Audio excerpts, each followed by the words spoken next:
Hi കൂട്ടുകാരെ, ഇന്ന് നമുക്ക് ഈശോയ്ക്ക് വേണ്ടി ജീവിച്ച ഒരു യുവാവിനെ പറ്റി കേട്ടാലോ. വിശുദ്ധ പിയർ ജോർജിയോ ഫ്രസാത്തി. 1901 ജനിച്ച പിയർ ചെറുപ്പത്തിൽ തന്നെ ജീവിതത്തെ മാറ്റിമറിക്കുന്ന ഒരു സംഭവത്തിലൂടെ ഈശോയോട് ചേർന്നു. ഒരു ദിവസം അമ്മ കൂട്ടുകാരനോട് ഡിവേഴ്സിനെ പറ്റി പറയുന്നത് കേട്ടപ്പോൾ കുഞ്ഞു പിയറിന് ഭയങ്കര സങ്കടമായി. മനസ്സ് തകർന്ന അവൻ ആശ്രയം തേടിയത് ദൈവത്തിലായിരുന്നു. ജപമാലയിൽ പിടിച്ച് പ്രാർത്ഥിക്കാൻ ആരംഭിച്ചപ്പോൾ അതിന്റെ കരുത്തിൽ മാതാപിതാക്കൾ വിവാഹമോചന തീരുമാനം മാറ്റി. അന്നു മുതൽ പിയറിന്റെ ജീവിതം ഈശോയ്ക്ക് വേണ്ടിയാണ്.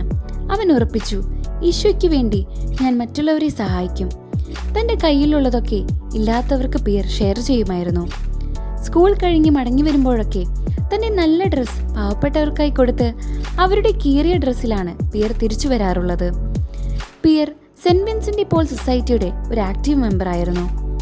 ഫാസിസം വളർന്നു നിന്നിരുന്ന കാലത്ത് പിയർ ഭയപ്പെടാതെ രോഗികളുടെ ഇടയിൽ ചെന്ന് അവരെ സഹായിച്ചു.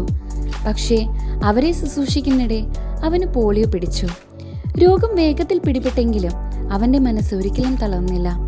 24-ാം വയസ്സിൽ പിയർ സ്വർഗത്തിലേക്ക് യാത്രയായി. അഷ്ടസുവിശേഷ ഭാഗ്യങ്ങളുടെ മനുഷ്യൻ എന്നായിരുന്നു വിശുദ്ധ ജോൺ പോൾ രണ്ടാമൻ മാർപ്പാപ്പ പിയറിനെ പറ്റി വിശേഷിപ്പിച്ചത്. പിയറിന്റെ ജീവിതം ഇന്നത്തെ യുവാക്കൾക്ക് വലിയൊരു സന്ദേശമാണ്. സ്വാർത്ഥമായി ജീവിക്കേണ്ട, പകരം സ്നേഹത്തിനും സേവനത്തിനുമായി ജീവിക്കണം. സെയിന്റ് പിയർ ജോർജിയോ ഫ്രസാത്തി നമ്മെ പഠിപ്പിക്കുന്നത് ജീവിതത്തിന്റെ യഥാർത്ഥ മഹത്വം മറ്റുള്ളവർക്കായുള്ള സേവനത്തിലാണ് എന്ന സത്യമാണ്.